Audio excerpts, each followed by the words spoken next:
G'day everyone, got the GQ in the shed. I've got a new alternator I'm going to throw in this. So the old one has been overcharging, basically it's going over 15 volts when cruising, and basically anything under probably 1500, 2000 RPM is not really doing much either. So the original one is a 60 or 70 amp, so I'm sure somebody will correct me, I'm pretty sure it's 70 amp. So I've got a replacement that's 100 amp. I think 100 amp is going to be a bit better for a touring rig, especially once you start adding a few loads like your dual batteries, all that sort of stuff. That will be probably a good thing. I mean, this thing, you know, there's no ECU or no electronic crap, so it's generally got a pretty low current draw as well. Once I've put that in, I'm also going to upgrade the charge cable from the alternator to the battery, because if you know these GQs, the cabling from factory is, geez, it's just barely adequate for the factory alternator. So this is 3 BNS. I've got a Blue Sea circuit wizard on my phone. I highly recommend that if you're looking for what cables to pick and choose when you're running these sort of things. You can plug in basically your amps, your volts, your distance, whether it's in the engine bay or not, because that affects your amp rating capacity. So they've plugged out with a 25mm square or the 3AWG, which is basically a 3 BNS cable size. So let's get into it. Enough chat. First things first, because we're playing with the alternator, we're just going to disconnect the battery when everything works properly. So the main charge cable from the alternator is pretty close to the body of the alternator, so if you do touch the anything with your spanner while you're undoing it, it's going to short out. So ask me how I know. I've done that a few times in the past, and it's actually the first time I pulled the terminal off this one, but that's it. I'm going to throw a new lug on that as well, which you'll see later on as well. Now, in order to easily get to the alternator, or at least to get it out, I'm just going to remove this air intake pipe. It should only just be a post clamp up the front here, and by the look of it, there's just a retaining bolt on the edge of the rest of the air cleaner assembly.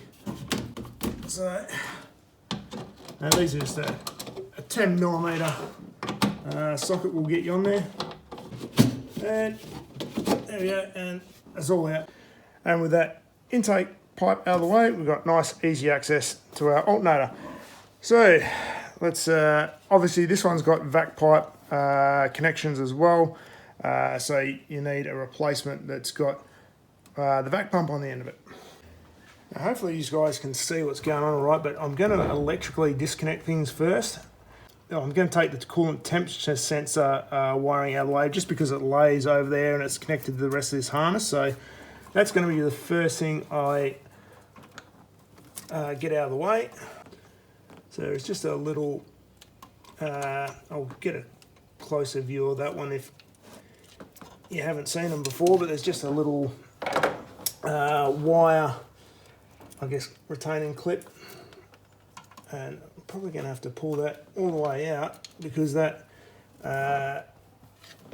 engine mount or engine lifting point is kind of in the way, and I'm lucky I haven't quite dropped it. So yeah, you can see this little clip that just sits in that connector. Now this one's obviously a bit worn out and broken just due to its age, so maybe we can look at replacing that sometime in the future. Yeah, those two can come out of the way. We've just got a little earth plug here. I'm hoping that's definitely not 10mm, no. Miles too big. More like an 8mm. Yep, 8mm. So next is just this cable, this plug here. Just a simple press of this button to get that out of the way. And then lastly, we just got this 10mm down here. So this is the one that if you're not careful, if you don't disconnect the battery, you can end up shorting it out against the body of the alternator or the vac pump. Now this is kind of not the easiest to film due to its location, but this little lug is just wanting to spin. So I'm going to try and hold this with my long nose pliers and just try and use my ring spanner to get in there, but that's not really going to work. So probably back to the sockets. Now, apologies if you cannot see, because I can hardly see myself sometimes. There we go.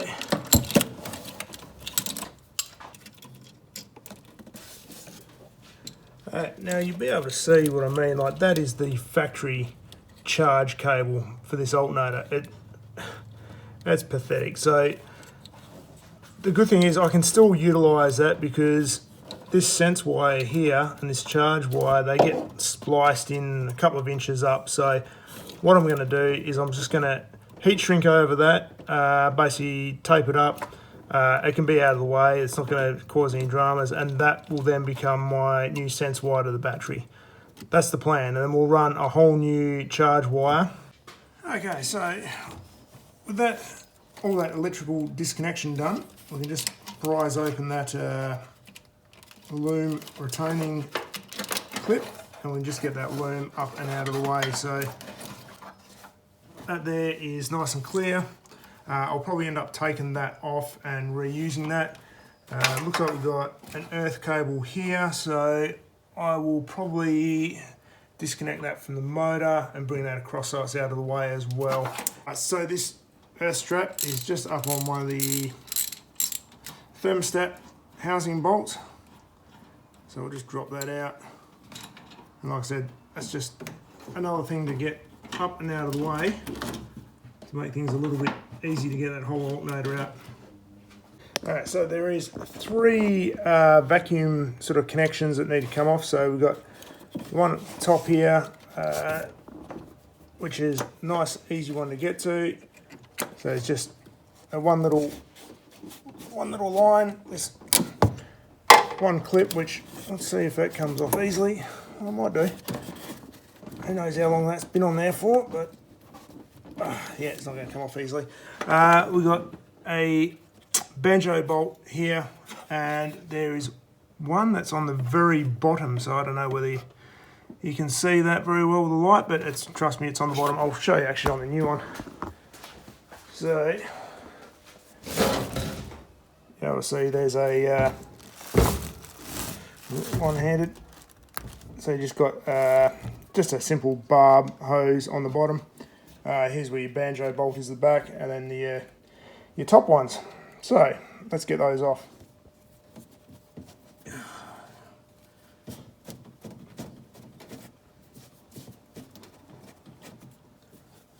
Old hoses that have been on since forever can sometimes get quite stubborn to come off. So as is the way with this old stuff, that hose just basically started to crumble away. This one was, so I just decided to pull the whole lot out. This end was pretty tight, so I just cut it down one side just to ease a bit of pressure, to get it out a bit easier. I do have another, well, I've just got a spare bit of, I think it's 5/8 hose. It'll probably work fine for that, so I'll just whack that back on once we're done. This banjo bolt at the back is a 14mm. Now I'm just going to use my ratchet ring spanner to get it. And now it's just a matter of trying to undo that bottom one. So this bottom hose clamp, I can just use an 8mm socket on there just to undo it. At least that's the theory. I can barely see what I'm doing. We'll see how we go. So what I'm planning to do here, that hose clamp is pretty well off. I'm going to unbolt the alternator itself, remove the belt, and I guess we'll probably get this up out of the way, and then we can get a bit better access to that bottom hose. at least that's the theory. Now, obviously we'll need to drop the belt out, so 14mm is just for the top retainer here, so we can loosen that off. Now I'm just going to pull this bolt all the way out because, well, we're not going to need it for the moment. Bottom bolt is also a 14, so we can get that from the inside here. So there's that one there, and there should be another one on the inside, so that will be the enjoyable one to get to. And when I say enjoyable, I'm sure you'll know it's not really that enjoyable. Anyway, we'll get this belt off. Now, I'll see if I can point it out for you, but there's the bolt for the front there, so we just need to remove that one as well. So that back one was down here, front one there, and in theory, this whole thing should come straight out. Let's see, these bottom retaining bolts aren't overly tight. So that should come out now, obviously apart from that lower hose that we have yet to get out. So I'm just going to drop this forward as much as I can, and that should make things a bit easier to get to. So now with that forward, you can see we can get a bit easier access into that hose clamp. It helps if I keep my hand out of the shop, but anyway, I'll get that hose off, and yeah, we'll be able to pull this whole thing out.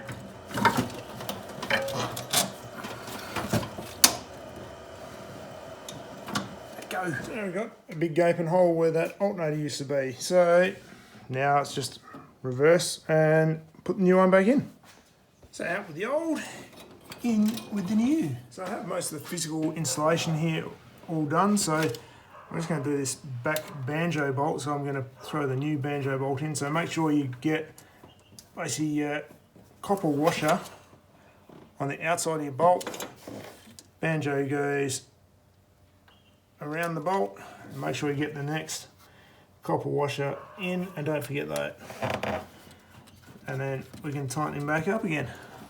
Now, this one's got a different size to the original, so I'm going to go a 16mm for this one, and I'm almost forgetting where I've left it, but yeah, so the original was a 14mm.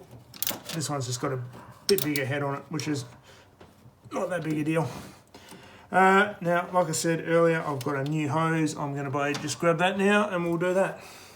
So yeah, new bit of hose now. I'm pretty sure I said earlier 5/8 or something along those lines, but this is just a 3/8 hose, so nothing particularly special.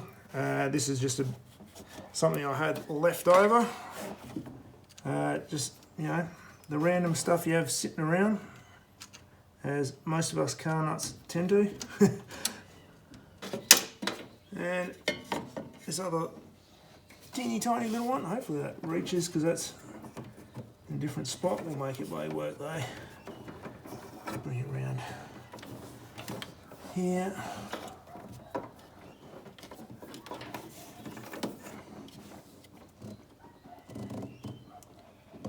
I'll probably just cable tie that together just to make that a little bit neater. Now, like I said earlier, I'm just going to put a bit of heat shrink over this end, so I might do that now, and then we can start running that new cable. Actually, I might finish off this install and we will maybe do another video. I don't know, we'll see how we go for time. But we need to get this belt back on. Save tension in these belts. I just get the pry bar in here and just put a bit of tension on and tighten up that adjuster. So I've got a bit of heat shrink over here. I don't know how well you'll be able to see it. So I just folded the end of that over.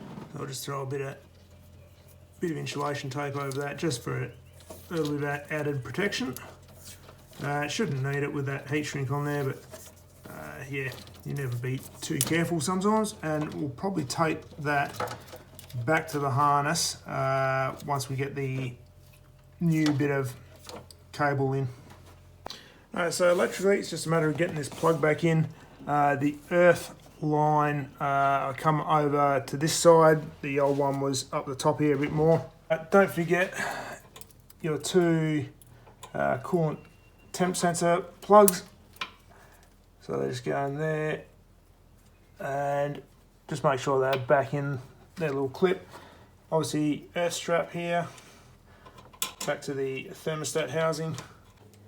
And I'm also going to get the that old harness bracket that was on here on the old one. I'll put it on this spot here. Okay, so that's the basic steps for pulling an alternator in and out of a GQ Patrol. Next step is going to be to run a new charge cable from the alternator across to the battery. If you want to see how to do that, go check out the next video here. This video is just getting a bit long, so I'm going to split it into two parts. If it's not yet up, it'll be a members only thing. So become a member, go see it, or just wait for a week until the day comes out.